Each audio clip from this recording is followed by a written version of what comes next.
उस दिन मैं घर पर अकेला था और मेरे मोबाइल पर मेरी गर्लफ्रेंड का वीडियो कॉल चल रहा था। मैं बात करने में इतना खो गया था कि मुझे पता ही नहीं चला कि चाची कब घर में आ गई। तभी अचानक मेरी नज़र चाची पर गई। चाची का ध्यान मुझ पर था। वह मुझे खिड़की से देखकर निहार रही थी।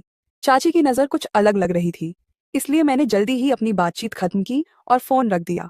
कुछ ही पल बाद चाची मेरे पास आई और बोली, क्या कर रहा था रोहन? मैंने कहा, कुछ नहीं चाची, बस यूं ही बैठा था। चाची ने कहा, क्या मुझसे कुछ छिपाने की जरूरत है? चाची की बातें मुझे अजीब लग रही थी, फिर भी मैंने कुछ नहीं कहा।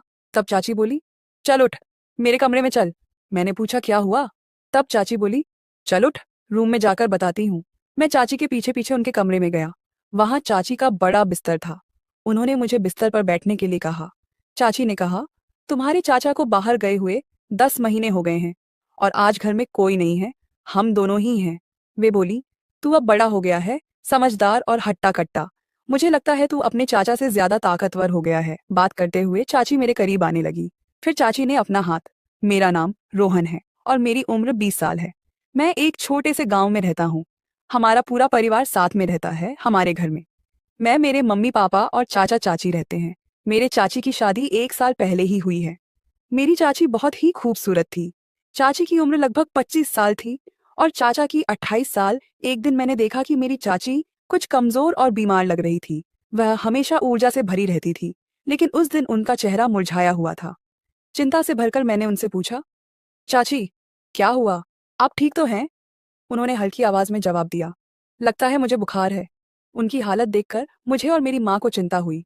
मेरी माँ ने तुरंत मुझसे कहा, रोहन, चाची को लेकर हॉस्पिटल जाओ। मैंने बिना देर किए अपनी बाइक निकाली और चाची को साथ लेकर हॉस्पिटल की ओर चल पड़ा।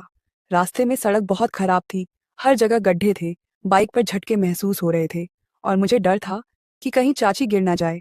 मैंने उन्हें पीछे मुड़कर कहा, अच्छे से पकड़कर बैठिए, नहीं तो गिर जाएंगी। जब हम हॉस्पिटल पहुंचे, डॉक्टर ने चाची की जांच की। उन्होंने बताया कि यह इन्फेक्शन है और कुछ दवाइयां लिख दी। फिर हम घर आ गए। अगले दिन सुबह चाची का बुखार अभी भी कम नहीं हुआ था। मैंने सोचा कि शायद दवाइयां सही असर नहीं कर रही हैं, इसलिए उन्हें बदलवाने मेडिकल जाना चाहिए। मैं बरामदे में बैठा था जब माँ ने मुझसे पूछा, डॉक्टर ने क्या कहा था?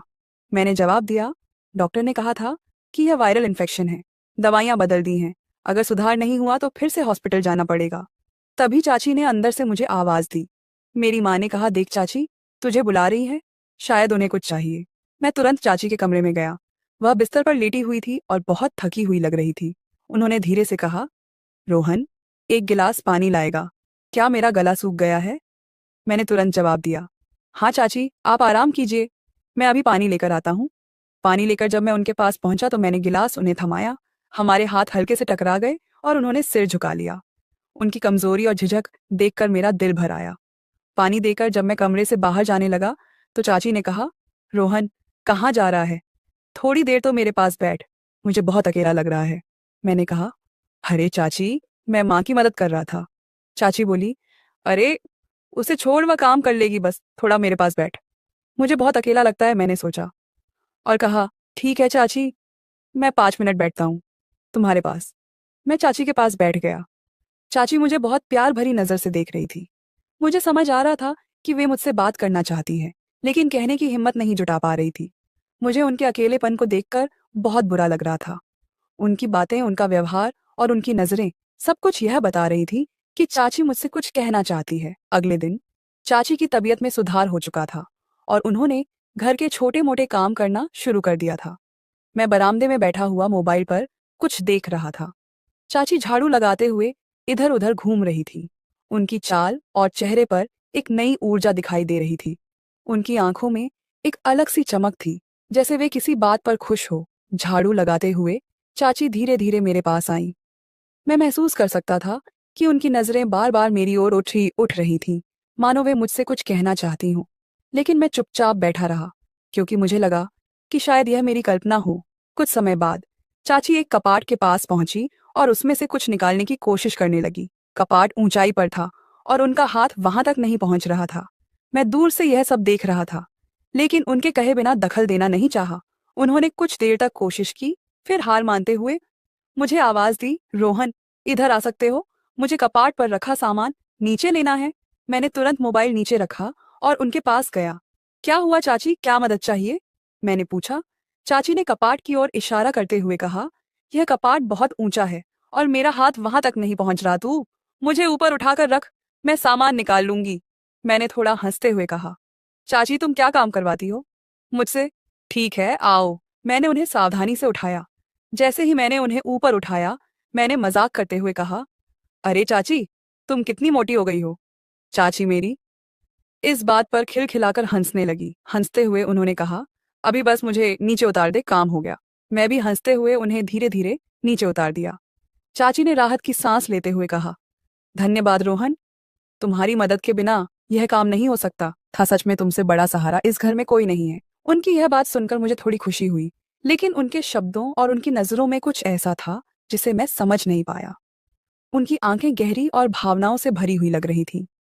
मैंने बात को हल्के में लेते हुए कहा, कोई बात नहीं चाची, आप तो मुझे हमेशा काम में लगा देती हो। यह कह के मैं फिर से बरामदे में जाकर आराम से बैठ गया। चाची वापस अपने काम में व्यस्त हो गई, लेकिन मुझे लग रहा था कि उनके मन में कुछ चल रहा है। ऐसा लग रहा था कि वे मुझसे कुछ कहना चाहती हैं, लेकिन शायद वह हिम्मत नहीं जुटा पा रही थी। एक दिन मैं अपने घर की छत पर बैठकर अपनी गर्लफ्रेंड के साथ फोन पर बात कर रहा था। समय लगभग रात के 10 बज रहे थे। मेरे माँ बाप तो सो चुके थे, लेकिन चाची अभी जाग रही थी। उन्हें यह समझ में आ गया था कि मैं किसी से बात कर रहा हूँ, इसलिए वह छत पर आई और मुझसे पूछा, रोहन, इस समय तुम किससे बात कर रहे हो? मैंने थोड़ा जल्दी में कहा, चाची, यह एक खास फोन था। चाची ने थोड़ी घूरते हुए पूछा, इतना खास था? मैंने उनकी बात को टालते हुए कहा, ऐसा कुछ नहीं चाची। तब चाची ने मुझे गंभीरता से देखा और बोली, अगर मैं इतनी महत्वपूर्ण हूँ तो तुम उसके साथ क्यों बात कर रहे हो? मेरे साथ भी बात कर सकते हो। उनकी बातें सुनकर मैं थोड़ी देर के लिए घबरा गया। मैंने कहा, वह मेरी दोस्त है। शायद मैंने जल्दी में जवाब दिया, लेकिन मेरे शब्दों में कोई संकोच था। चाची ने फिर गंभीरता से कहा, रोहन, मुझे तुमसे कुछ दिनों से एक बात बतानी थी, लेकिन हिम्मत नहीं हो रही थी। आज मैं यह कहने का निर्णय लिया हूँ कि मुझे तुम बहुत पसंद हो। क्या तुम मेरी यह इच्छा पूरी करोगे? मैं उनकी बातें सुनकर आश्चर्य में पड़ गया। मुझे समझ नहीं आ रहा था कि मैं क्या कहूँ। मैंने कहा, चाची, यह कैसे संभव है? चाची ने धीरे से जवाब दिया, रोहन, देखो, तुम्हारा चाचा लगभग 10 महीने से घर पर नहीं है। मुझे यह समझ में नहीं आता कि मैं कैसे दिन काट रही हूँ। यह मेरे लिए बहुत कठिन है। मैंने पूछा, चाची, लेकिन अगर किसी को इस बारे में पता चला? तो चाची ने शांतता से कहा, वह मेरे ऊपर छोड़ दो। यह बात सिर्फ हमारे बीच में रहेगी और अपनी दोस्ती से कुछ कम बात करना ठीक रहेगा। उस दिन के बाद से जब भी चाची मुझे बुलाती थी, मैं उनकी हर बात का सहारा देता था। मैंने कभी नहीं कहा नहीं, क्योंकि मैं दिल से चाची को पसंद करता था और उनके साथ समय बिताना मुझे अच्छा लगता था। शाम का समय था और घर की छत पर हलचल थी।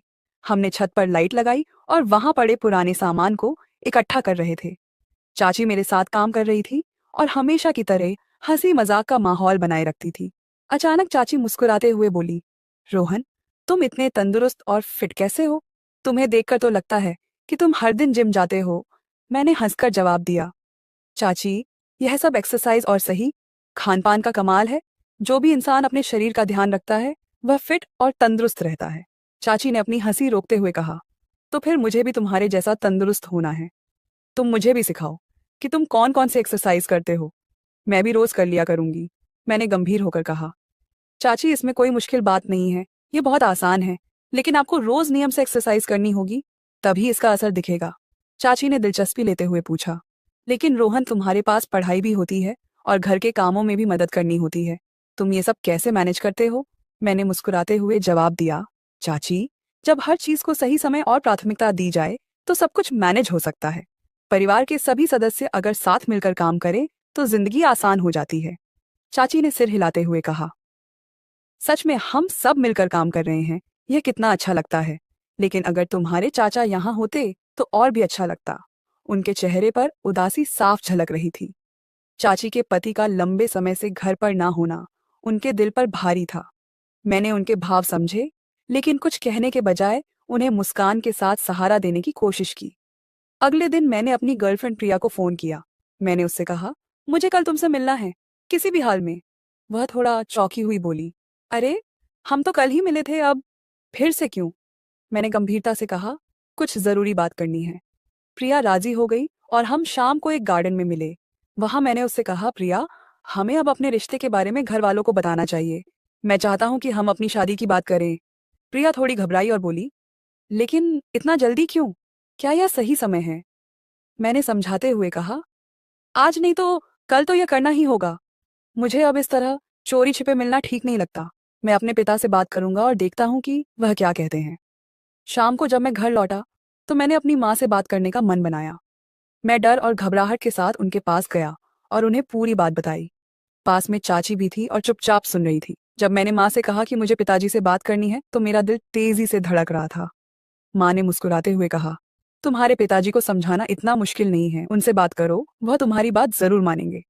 जब मैंने अपने पिता से बात की तो मैं यह देखकर हैरान रह गया कि उन्होंने बिना कोई शर्त लगाए मेरी शादी के लिए तुरंत हाँ कह दी।